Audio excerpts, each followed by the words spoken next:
मदतीचा हात. एका गावात एक आई आणि तिचा मुलगा राहत होते.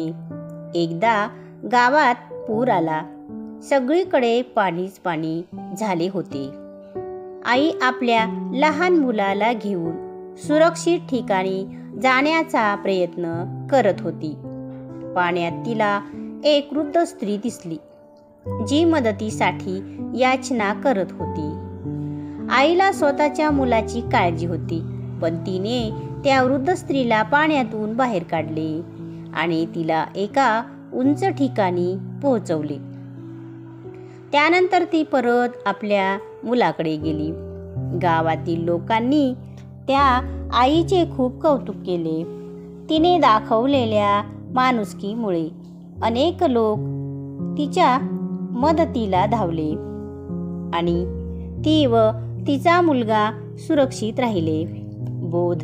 संकटाच्या वेळी दुसऱ्यांना मदत करणे हे सर्वात मोठे पुण्य आहे. बोधकथा 2. शब्दांचे महत्त्व. एक आई आपल्या रागवलेल्या मुलाला शांत करण्याचा प्रयत्न करत होती. मुलगा काही ऐकायला तयार नव्हता आणि उलट तिला वाईट बोलत होता. आई शांतपणे म्हणाली, बाळा, हे बघ, तू आता जे शब्द बोलत आहेस ते हवेत विसरून जातील असे तुला वाटते ना? पण नाही. प्रत्येक शब्द एक घाव असतो.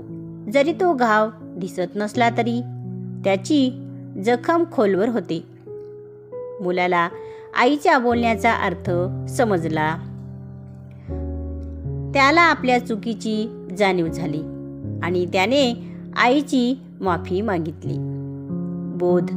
आपले शब्द जपून वापरावे, कारण ते दुसऱ्यांना दुखवू शकतात. बोधकथा 3. वेळेचे मोल. एक आई आपल्या मुलाला नेहमी उद्याचे काम आज करायला शिकवायची. ती त्याला सांगायची, बाळा, वेळ कधीच थांबत नाही. आज जे काम तू करू शकतोस ते उद्यावर टाकू नकोस. एक दिवस मुलाने आईचे बोलणे ऐकले नाही आणि आपले शाळेचे काम उद्यावर ढकलले.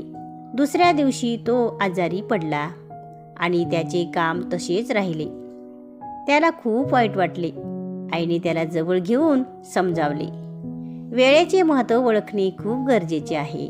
वेळेवर काम केल्याने आपलेच भले होते. बोध. वेळेचा सदुपयोग करणे आणि कोणतेही काम वेळेवर पूर्ण करणे महत्त्वाचे आहे.